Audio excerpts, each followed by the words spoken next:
So we are starting this, and I'd like us to know that as we start, we're going to have a good time. Now, mental wealth is a subject that excites me because we cannot do anything beyond the quality of our thoughts. As a matter of fact, going from the Word of God, the quality of your thought determines the quality of your output. And a lot of people say, I cannot do it because their mind tells them so. And I know that Dr. Adeoye Oyewole will guide us at some point. There are certain neurons in our system that once you speak, they begin to act, you know. And so we understand this. So a lot of people are first defeated in their mind. I remember many years ago, there was a war that Great Britain was fighting against the Germans, and they were practically losing. But the prime minister was quoted to have told them, while they were losing, while it was obvious to everyone that they were losing the war, the soldiers were already aware that they were losing the war.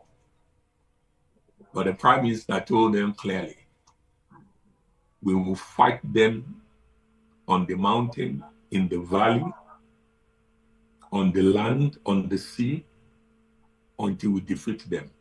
And I know you have what it takes to defeat the German army. And believe me, just statement aroused something within these British soldiers, and they won the war. They were not defeated. That's what your mind can do. That's what your mind can do. So when we talk about making more money without money, I want to first start by saying, basically, it means making money from where you are with what you have. I'm a productivity consultant and a productivity coach, and I have a PhD in productivity. And my magazine is basic. For me, productivity means maximizing your results with available resources. Maximizing your results with available resources. There's something within you, there's something around you that you can use to get better results as at today. But a lot of us are unaware, or we don't pay attention to those things, or we are too lazy mentally to appropriate and explore those things around us. We have assets, and scientists have said that this is what they call mental assets. Mental assets are very important.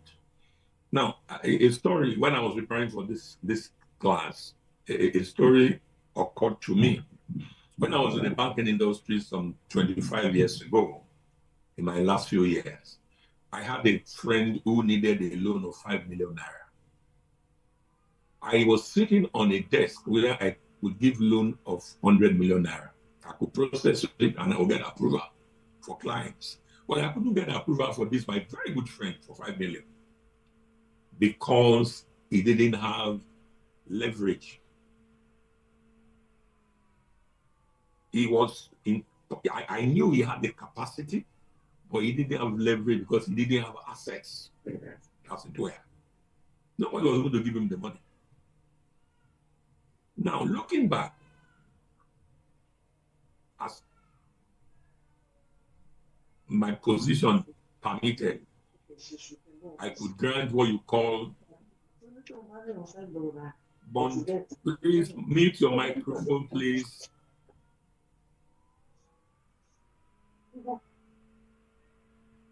So we decided to say, okay, you know what? I could give you a loan for 1 month.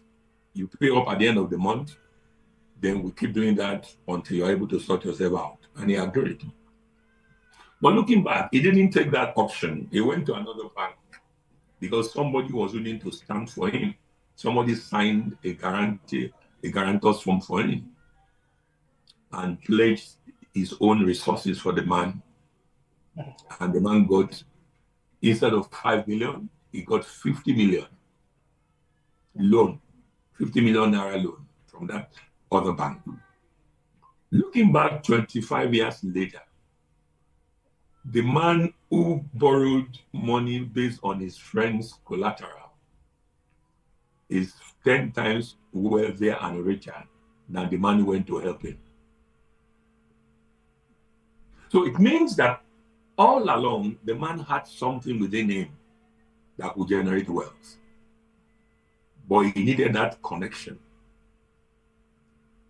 He didn't give up. When we offered him that 1 month thing, he said, no, Pastor, I don't need 1 month. 1 month is too small. As a matter of fact, I need more money. So he went somewhere because his mind told him he was worth more than we were offering him. And that isn't about mental wealth. That isn't about making more money without more money. He didn't have more money, but he had more connection. I would like, for those of us who are with us, I want us to quickly do a quick brainstorming for about 3 to 5 minutes. What do you think this topic means to you? Making more money without more money. What does it mean to you? Let's start from there. What does it mean to you? Making more money without money. Without more money.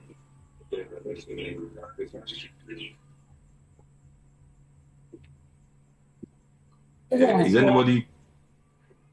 You can lift your guitar hand so that we can ask you, or we can get you to speak.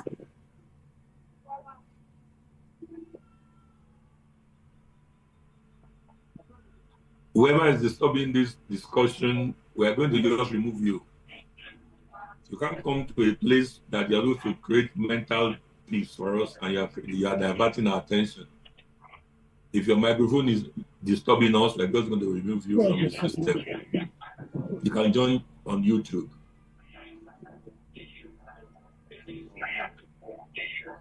Okay, anyone telling us what does it mean to you?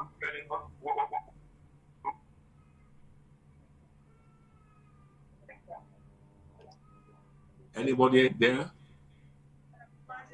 At least the people on the Zoom, or you can type your question. If you have any question, you can type your question.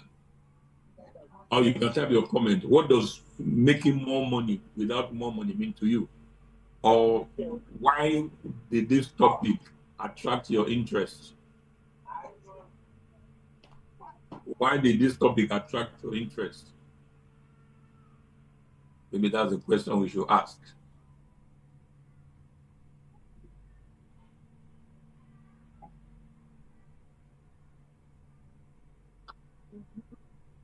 Nobody's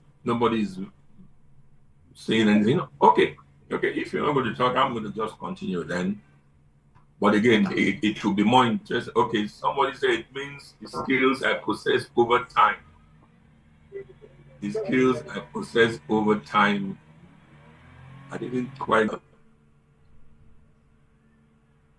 I can turn or exchange into.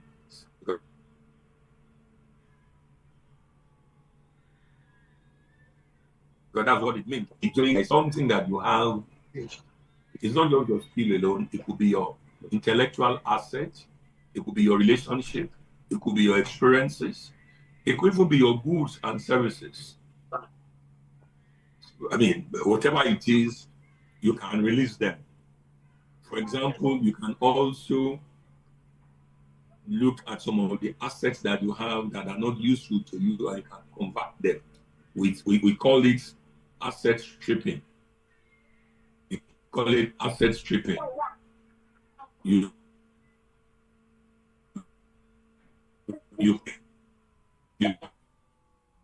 can strip your assets and your,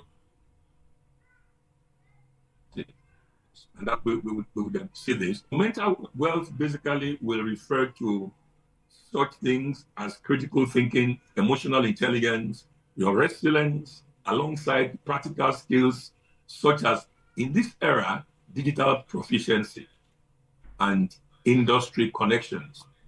Your connection in the world generally is a major thing at this point, because whether you like it or not, people buy from people, and it's people who help people to make money. You can say it in whatever language you want to say it. The entire world is turning to Nigeria despite our economic challenges. Asia, Europe, America, even Russia, everybody is trying to get into Nigeria because we have the number. Over 200 million human beings. That's a lot of number. So it's people that make the difference.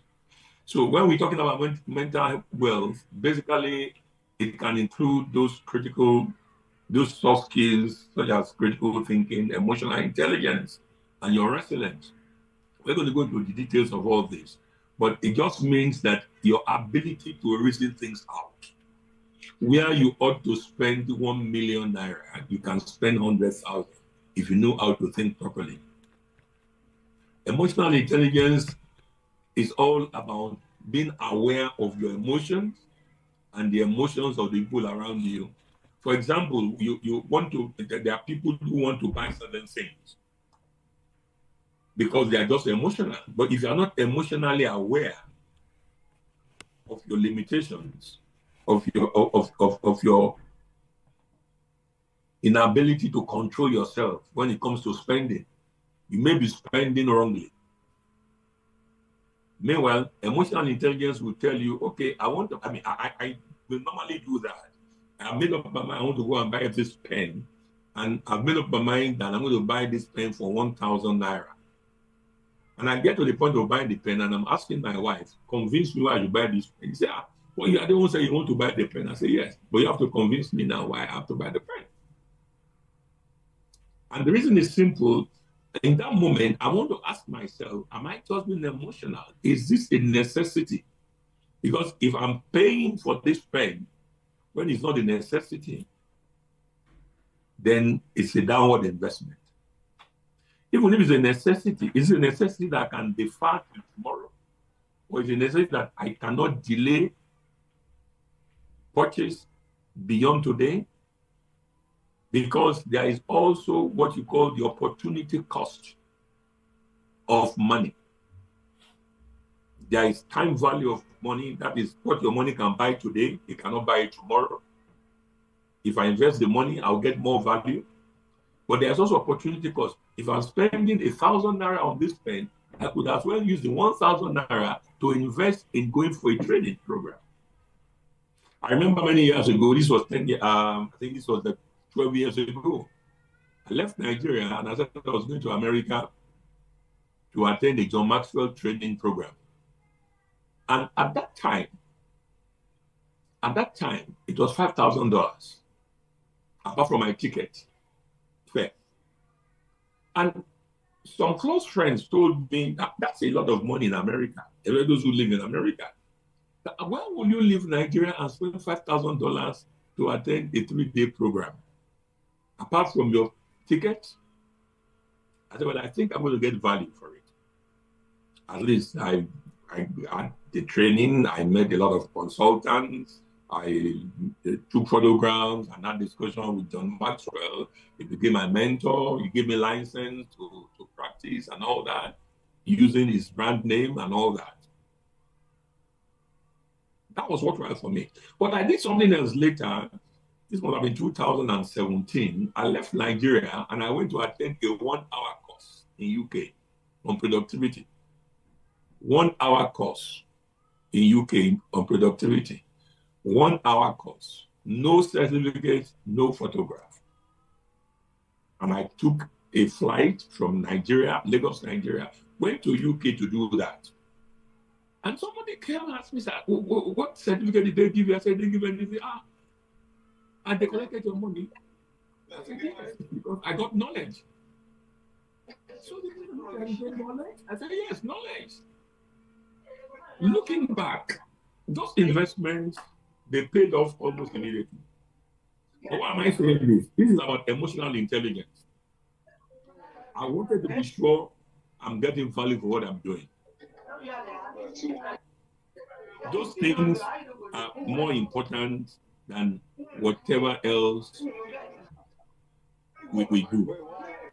Because if you don't understand why you are doing something, you'll be doing it because others are doing it. And that's part of the challenge in Nigeria.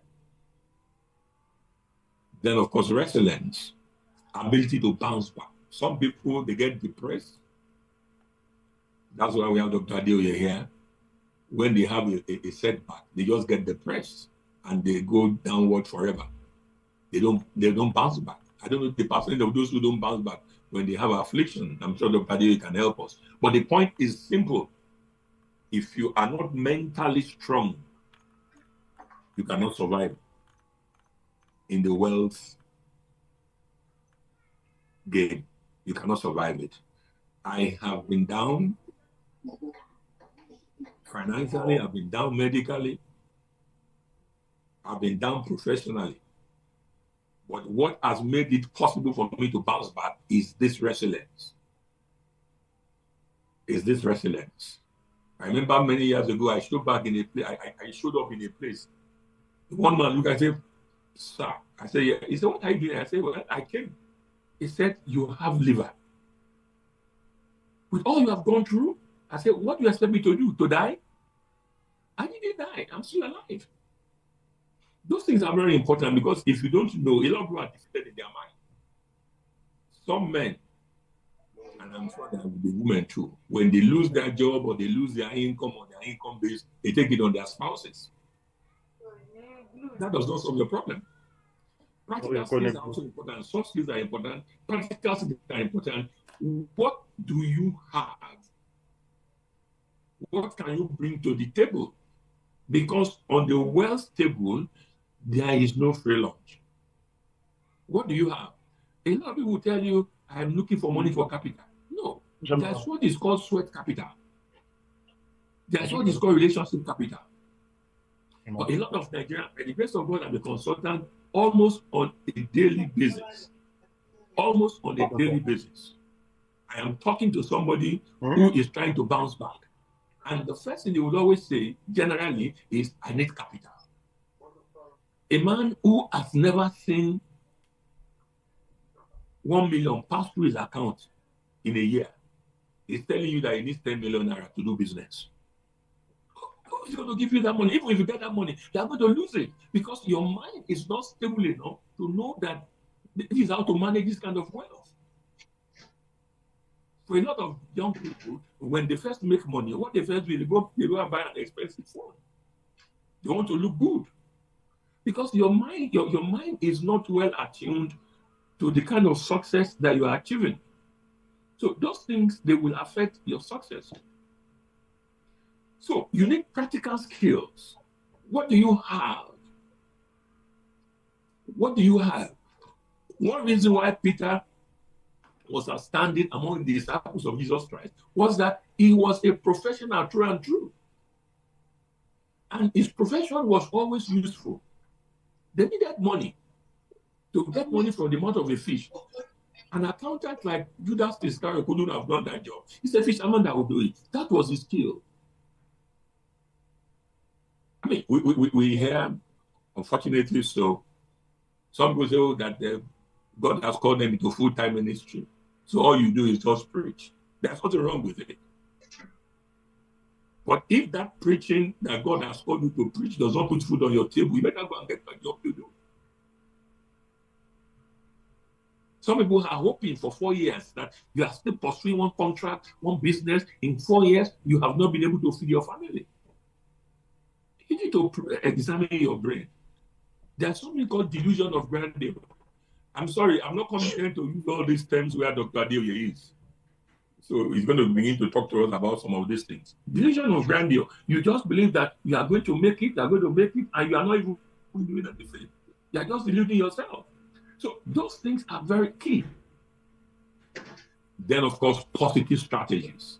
Okay, we talk about digital potency and industry connections. Who do you know in the industry? Because your success is the function of the people who are around you, who believe in you, who trust you, and who are willing to take space on your behalf. Where will a man take another man to a bank and go and guarantee his loan?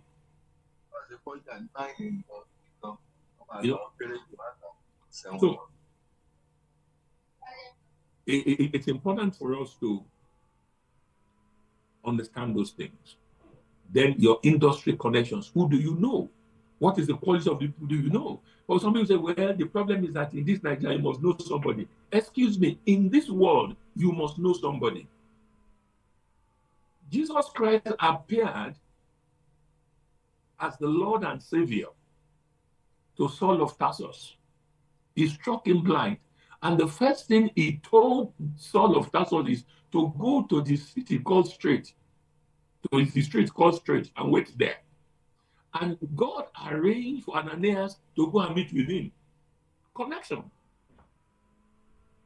Connection. It was Ananias that introduced him to the body of Christ, that gave him the soft landing. So you always need people. So you need to examine. If all your friends are just gossip mates, you're not going to go anywhere. You're not going to go anywhere. So one of the reasons why some of us are going to remain under pressure is because of the quality of friends that you have. Then, of course, your positive strategies. It's not enough to have strategies. Are the strategies positive? Are you able to understand yourself? For example, part of my mental understanding of myself is that I cannot be a trader. Dealing in goods, I know that much. I can't. I know myself that much. I cannot sell goods. I don't have the patience. I don't have the discipline of making 1,000 naira every week and accumulating it. I'm a big spender. So I need to go do something that will give me big income. You need to understand those things. Okay, so we're starting this way. It's going to be a 2-week thing. We can continue. I hope God gives me the strength. We're going to do this every Saturday, 7:30. But this evening, I like Dr. Adeoyewale. Is there now? Maybe it's time for you to just, or maybe I should just mention this, then I'll mention this, then I'll bring you in to add 1 or 2 things. Then I'll ask some questions, then we'll continue. There are 3 resources that all human beings possess. And we possess them almost in equal amount, but you can decide to use yours or not use yours. All of us have physical strength. Even a child, a 1-month-old child has strength enough to hold the mother. All of us have time. All of us have our mind, and all of us have relationships. If you're a Nigerian, you have access to over 200 million people. But you can choose to have only 50 people in your close circle. You can choose to have access to only 10 people. And you can also work towards having 1 million people. It depends on the number of people you want to have. But you must understand that the number of people in your circle who are useful to your destiny will determine how fast you succeed in life and how far you will go in life. Muscle, we all have physical ability. But the beautiful thing about the physical ability is that it can get you to make a lot of money. But believe me, imagine our brothers who are, like we used to say those days, who work in a Ewekoro cement factory in Ogun State, Nigeria. They carry the cement. In today's world, you will say those who work for Dangote Cement, who carry cement. How much do they earn per day, per week, per month, per year? Yes, they sweat every day in the sun. Why? All they use is their physical muscle. So your income is going to be limited if you depend only on your physical muscle. There is time available to all of us. You can combine your muscle with your time. So I go to work, I labor. So they pay you per whatever you carry or per the time you make yourself available in the office. You don't do just anything. You just sit down there or you are lifting things. The security man is sitting there watching out, making sure that nobody steals and all that. He has time. So he's paid for his time that he's paid there. But again, that resource, it cannot generate a lot of income. That's why you will never see an unemployed security man or employed man who is working physically who will be a millionaire anywhere in the world. The other one is our mind. Your mind is unlimited, and that is one resource that we all have, and nobody can stop it. And it has nothing to do with your age, it has nothing to do with your background, it has nothing to do with your pedigree. All it has to do with is your ability to develop the mind through reading, thinking, meditation, association, learning, reflections, studying, making observations, deduction. That's where critical thinking comes in. You see, when you talk about mental wealth, we didn't talk about physical energy or your time. It's now in the level of critical thinking. Emotional intelligence comes to play when you talk about relationships. That's also unlimited. So you can be bed bound and make money.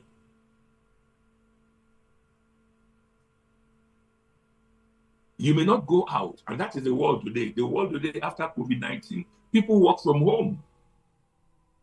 Less physical effort, and they're making money all over the world.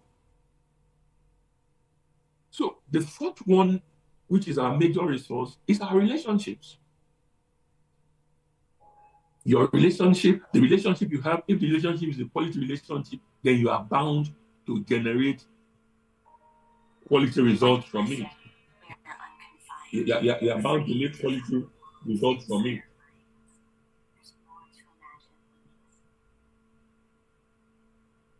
The kind of relationship that you have. And that's why we must, number one, be intentional about the relationship that we want to cultivate. And you need to be definite about the relationship. There are friends, there are associates, there are partners, there are neighbors, there are colleagues, there are classmates, and there are associates. If somebody is not your associate, then you are not associating with him. We can, hello. Like they say, some people, they say, oh, we are just friends. But when you turn people who are not adding value to your life to members of your inner circle, how do you know your inner circle? Your inner circle, basically, for me, will be the first set of people you call regularly, or on your phone, the first set of people you are in touch regularly with. That's how to know. So it's an assignment for you. Go and check your phone. In the last, today is the 7th of the month. Go and check the people you have contacted since September 1 regularly. Analyze the quality of the people. Let me give you an example. This month alone, September 1 till today, those who have called me, not those who have called, include ex-minister in Nigeria, 3 professors, people who are wealthy, and that includes 1 billionaire. All those who have called me this week. Now, you check yourselves. Who are the people who have called you this week, or you have called this week? And these people are not people I just want to say, hey, how are you? Hey, I heard that the Tinubu has gone to France. We are talking about serious issues. And the same people have called, of course, I call a lot of other people, but I'm saying these are people who are among those who have called me. Because we're talking about relationships. Don't forget the story of my friend. One man took him to a bank where he couldn't have access to 5 million naira loan. Somebody pledged guarantee for him and collateral for him to get 50 million. He didn't have the money, but he had the relationship. And I know something in the banking industry, when somebody is owing, the higher somebody owes, the more the bank will give him more loan. It can say, we say loan workout. So you give the man 5 million and he cannot pay back. So the man comes back to you when the loan is due for payment. He say, I can't pay it back. He say, can I do a loan workout? So what do you need now? He say, I need 15 million. And you give him. This is the stuff. And you give him the 15 million. Why? Because you think he has what it takes to pay back.